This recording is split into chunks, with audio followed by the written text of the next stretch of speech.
हरिद्वार जाते हैं, आश्रम है, और आप लोगों का भी निमंत्रण है। राधा जी को निमंत्रण देकर के जा रहा हूँ, और आज सभी लोग आमंत्रित हैं। छोटा सा आश्रम है, वहाँ प्रतिवर्ष 13-14 अप्रैल को कार्यक्रम होता है। हमारे यहाँ इतनी जनता नहीं जुटती है, यहाँ तो बहुत लोग हैं, आपके यहाँ बहुत जनता जुटती है, हमारे यहाँ बहुत कम जनता। भगत हमारे यहाँ बैठे नहीं, सब इकट्ठा हो जाते हैं। और हरिद्वार में ज्यादा सत्संग भी नहीं होता। शाम को दिन भर को लोग घूमने जाएंगे, कोई मनसा देवी देखने जाता है, कोई मनकी देवी देखने जाता है, कोई नीलकंठ जाता है, कोई कहीं जाता है, कोई कहीं जाता है। जाते ही इसीलिए लोग, उनको सत्य के ऊपर विश्वास नहीं है, और सत्य के ऊपर विश्वास नहीं, तो उनको कैसे रोकोगे? वो तो वही आदमी रुकता है, वही आदमी जानता है, वही आदमी सुनता है, जिसको सत्य पर भरोसा है। तो शाम को लोग आएंगे, थोड़ा देर सत्संग होगा, और उसके बाद आखिरी दिन को सुबह वहां के संतों का निमंत्रण जो दिया जाता है, टाइम, हरिद्वार का टाइम फिक्स है। संतों को जो टाइम दिया जाता है पर्ची पर, उसी समय उनके लिए भोजन तैयार होना चाहिए, नहीं तो आप चले जाएंगे और आएंगे, भोजन पाएंगे, दक्षिणा दो, चले जाएंगे। ऐसे दोनों 13 और 14 को होता है।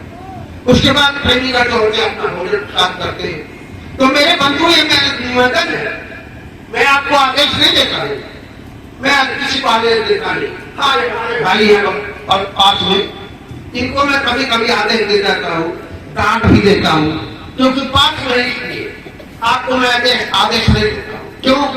आपको जो आदेश एक संचालिका आदेश दे सकती है, क्योंकि आप इनके सानिध्य में जुटे हो। मैं आपको आदेश दे दूँ, मैं आपसे निवेदन करता हूँ, धर्म के पद पर लगे हो तो उस धर्म को जानो, जिसको आग जला नहीं सकती, पानी भिगा नहीं सकता, हवा उड़ा नहीं सकती, पृथ्वी अपने में मिला नहीं सकती, उसी को गीता में कृष्ण ने भी कहा, नैनम छिदन्ति शस्त्राणि नैनम दहति पावका, न जन्म चिरोजन को ने सोचती मारकर। उस आत्मा को आग जला नहीं सकती, पानी भिगा नहीं सकता, हवा उड़ा नहीं सकती, और पृथ्वी अपने में मिला नहीं सकती। वो चारों तत्वों से अलग है। चारों तत्वों का आत्मा तक पहुंच नहीं है। आत्मा तक तो पहुंच तो केवल आत्मा का है। इसलिए उस आत्म सत्ता को पुनः मैं इस परिवार से, अगर माता जी के पुत्र पौत्र सगा संबंधी होंगे, तो मैं ये निवेदन करता हूँ, ये माता जी को देवी समझ करके इनका आदर करना। कभी भटक मत जाना कि आपके पिता की नहीं है तो इनका अनादर करना। जिस दिन अनादर करना छोड़ दोगे, आदर करना छोड़ दोगे, तो आप अपने पद से भटक जाओगे। मेरे बंधु, आप सभी देवता हैं। सतगुरु कबीर का एक संदेश, और मैंने पहले निवेदन किया था, सारे विवेक मानकर संतों का एक संदेश है। सतगुरु कबीर ने कहा, कबीर कबीर क्या करो, शोधो अपना शरीर, पांचों इंद्रियां को बस कर लो तो तू ही साहेब कबीर, तू ही कबीर हो। कर्ता केवल ब्रह्म है, बप्पा वीर शरीर, रर्रा समय रंग रहा ताकर नाम कबीर। कबीर साहेब अपने शरीर का नाम ही कबीर रखे, लेकिन उस सत्ता का ही नाम कबीर है। इसलिए कबीर को जान लेता है जो, वो डरता नहीं किसी से। ये भी ध्यान रखना। आप जानते हैं मौत तो एक दिन आएगी, मौत से भी क्या डरना। साहब ने कहा नहीं, आप मरना भला विदेश में, जय मरने से जग डरे मेरी मन आनंद, कब मरियो कब पाइयो पूर्ण परमानंद। और संत होकर के जो मरने से डरेगा, आपकी बात मैं नहीं कहूंगा, क्योंकि आप ग्रस्त हैं, आपके परिवार है, हो सकता है आप डरिए, कोई बात नहीं है, लेकिन आप भी डरने से बच तो नहीं जाओगे। मृत्यु तो निश्चित है, उसी दिन निश्चित हुआ जिस दिन जन्म हुआ, तो आप भी निश्चित हो जाए, अति उत्तम है। सदगुरु कबीर का यही संदेश है, निर्भय भय तहां गुरु की नगरिया, सुख सोए दास कबीरा हो। कबीर साहब कहते हैं जो गुरु के शरण में आ गया, अगर वो निर्भीक नहीं हुआ तो कौन निर्भीक होगा? आप खुद सोच लीजिए, क्या राम और कृष्ण के शरण में जाने से निर्भीक हो जाओगे? वो तो अभी है नहीं। अगर उनके अनुयायी हैं तो वही मूर्ति को संदेश देते हैं, वहां जाकर के मत्था टेको, वहां शांति मिलेगी। लेकिन आप खुद सोच लीजिए, शांति मिल जाएगी वहां? मैं कहता हूं नहीं मिल सकती है, नहीं मिल सकती है और नहीं मिल सकती है। शांति तो आपको जीते जागते के सामने सिर झुकाओ, वो आशीर्वाद देगा। और जो जीता जागता नहीं वो आशीर्वाद कैसे देगा?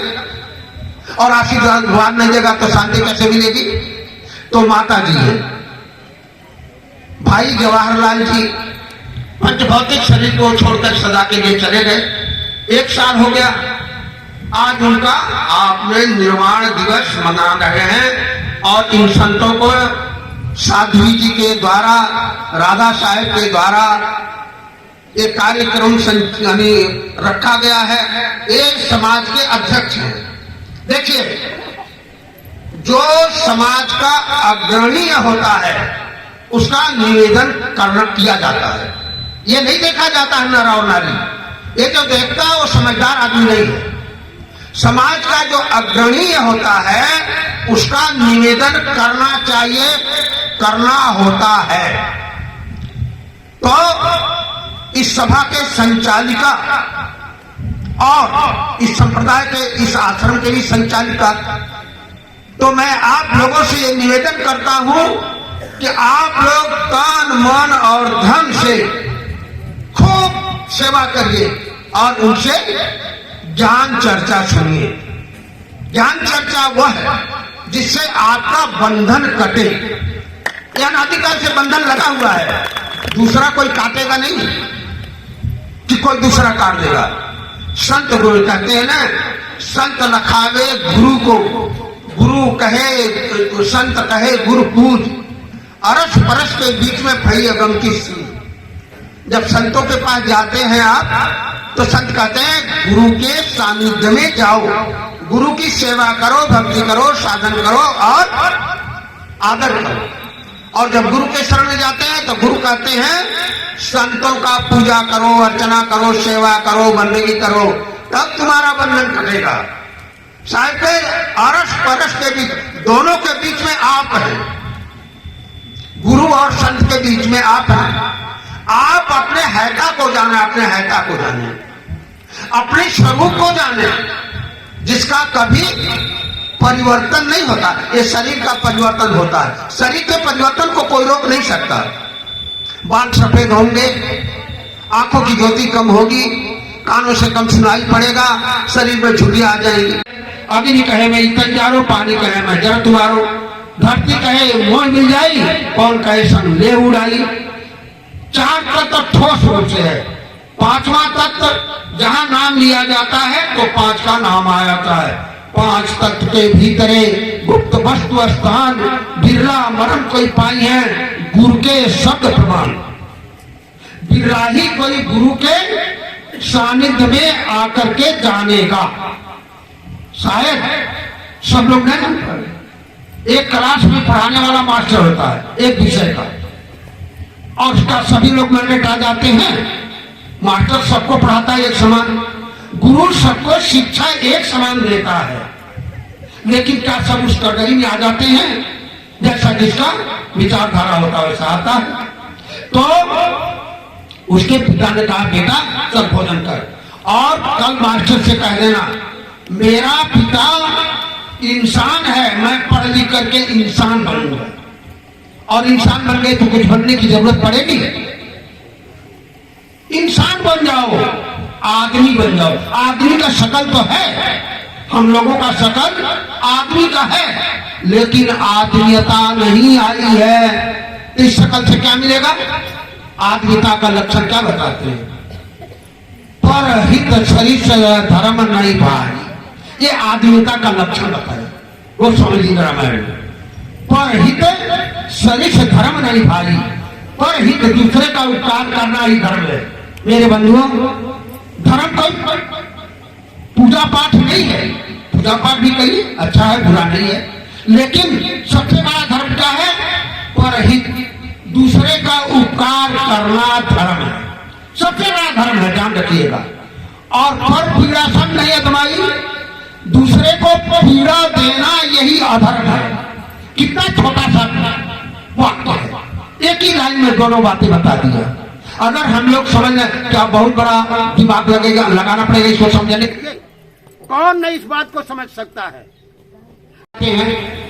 उसका कारण क्या है? एक कहानी बताऊं, समझ में आता है। जैसे एक राजा ने एक भोज करवाया और गांव वाले से कह दिया, भाई कल यहाँ भंडारा है और आप सभी लोग जिसके पास जितना हो दूध ले आओ, कल खीर बनेगा। ढिढोरा पिटवा दिया। अब नगर के लोग क्या सोचते हैं, अरे सभी लोग तो दूध ही ले जाएंगे, अगर एक आदमी पानी ले जाए क्या फर्क पड़ेगा। अब मान 100 आदमी दूध ले गए, एक आदमी पानी डाल दिया तो कोई पता चलेगा? प्रत्येक गांव के लोगों में ऐसी भावना आ गई, सब लोग दूध ले जाएंगे, एक आदमी अगर पानी ही डाल दिया क्या फर्क पड़ेगा। सारे गांव के लोग, कोई देखने वाला तो नहीं था, ड्राम के ऊपर चादर लगा हुआ था, ले आते लोग, डाल जाते, चले जाते अपने घर। गांव का एक आदमी केवल दूध ले गया, बाकी सारे लोग पानी ले गए। जब अंतिम में ड्राम खोला गया पानी, राजा ने कहा, मंत्री जी ये क्या है, इससे खीर बनेगा? उन्होंने कहा, महाराज अब क्या कहा जाए, ये दुनिया ऐसी बावरी है, साचे नहीं परिकार, सदुर कवि का विचार। तो उन्होंने बुलाया सबको, दूसरे दिन भंडारा में, और वही पानी सबको पिलाया। महाराज आप तो कहते थे खीर बनेगा, तो तुमने दूध ले आया था, अब बोली बंद, कैसे कहे दूध ले आया था, लाए तो पानी, दूध कैसे कहेंगे भाई। और राजा के सामने ज्यादा इधर उधर करे तो जेल में डलवा देगा, प्राणदंड का सजा देगा, क्योंकि तो राजा है नगर का, उसको तो अधिकार है। ये संतों को कोई अधिकार नहीं है कि आपको कोई जेल में डाल दें या प्राणदंड का सजा दे दें। वो तो सामान्य रूप से कहते हैं, मान लो तो ठीक, ना मानो तो ठीक, दोनों तरफ से ठीक ही ठीक है, उनके दृष्टि में गलत होता ही है। अच्छा करोगे क्योंकि मिलेगा तो आप ही को, जैसा करोगे आपको न माई और न पापा, न उसका भोग माता को मिलेगा न पिता को मिलेगा, जो आप करेंगे उसको मिलेगा। करनी करे सो क्यों डरे, फिर का उसके पछताए, काम बिगाड़े आपने तो जग में हो आसार। अब जब करनी ऐसे किए हो तो डरते क्यों हो भैया, अब भोगो। परमात्मा क्या करेगा, परमात्मा कोई रोक देगा? मेरा निवेदन है, कभी साहब बैठे हैं, वो चादर रख करके लोग आते हैं, कितना कीमत 5 रुपया, क्योंकि उनका जीवन वो तो संकल्पित थे, झूठ नहीं बोलना। आप लोगों जैसे एक सज्जन देख रहा था और कहने लगा, बेटा क्या तेरा चादर मैं बेच दूं? कहाँ ले जाइए, आप बेच दीजिए। उसने उठाया, दूसरे चौराहे पर रख दिया। लोग जाते हैं, कितना कीमत 10 रुपया। यहाँ के लोग फंसते ही ऐसे हैं, सत्य बात को मानते नहीं, झूठों में जाकर फंसते और अपने जीवन बर्बाद कर लेते हैं।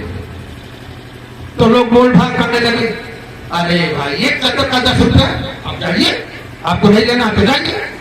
दूसरा यार कितना कीमत 10 रुपया, तो कहते हैं 6 रुपया ले लो। कोई कहता 7 रुपया ले, उन्हें कहा 7 रुपया दे, 7 रुपया लिया और लेकर जाए। अब कबीर साहब तो हम लोग आप कहते हैं आज, और उस समय कौन साहब कहने वाला, इतना आदर देने वाला कौन था? तब तो मासूम छड़े था, 12 साल के रहे होंगे ज्यादा से ज्यादा, अपना धंधा करते थे। तो ले आकर के वो रुपया 7 रुपया पकड़ा दिया। उन्होंने देखा, कहे शेर जी हमारा तो चद्दर 5 रुपए का था। उन्होंने कहा, बेटा ये तेरे ही चद्दर का कीमत है, तू 5 रुपया कहता था, कोई 5 रुपया देने वाला नहीं, मैं 10 रुपया कहा, 7 रुपया में आराम से ले गई ना, कुछ कहना नहीं पड़ा। तब सामने एक दोहा कहा, दुनिया ऐसी बावरी साचे नहीं पतियार, 5 टके की 2 पटी 7 टके में जाए। ये संसार के लोग ऐसे ही हैं, सत्य बात। ये कबीर पंथ में कहाँ इतना भीड़ होता है? अभी भागवत हो कितनी भीड़ लग जाएगी। अभी कल्पना की बात मैं भी जानता हूँ, ये बात नहीं मैं जानता हूँ, लेकिन मैं कैसे कहूँ? मुझे जो सानिध्य मिला जिन गुरुओं का, उनसे हम झूठ बातें नहीं सुनना। आज मैं झूठ कैसे बोलूं? हमको तो बोलना उतना ही है जो जिससे हमारा तो बंधन कटेगा ही कटेगा, और जो सुन ले उनका भी बंधन कट गया है। तो मेरे बंधुओं, अभी अब टाइम हो गया और मैं अपनी वाणी को विराम दूं। अब कोई शब्द इत्यादि कहने का टाइम नहीं है, अब अपनी वाणी को विराम देता हूँ। बोले श्री सदगुरु कबीर साहेब की जय, संत समाज की जय, भक्त समाज की जय, नगर बस्ती की जय, महाराज की जय। बोले सदगुरु दान धारणा कर अथवा तीर्थ यात्रा मूर्ति पूजा धमा मूर्ति पूजा वाले का धिक्कार है, धिक्कार। दो बात क्यों कि आदमी का भूल ये तब तक नहीं मिटेगी जब तक उसके अंदर विवेक नहीं होगा। सारे का बिना विवेक भटकत भले पकड़ सकते की छान सबों को पकड़ लेता है आदमी, और कोई सभी रटने लग जाता है। बच्चे का हृदय कोमल होता है और निर्मल भी होता है, तो उस वक्त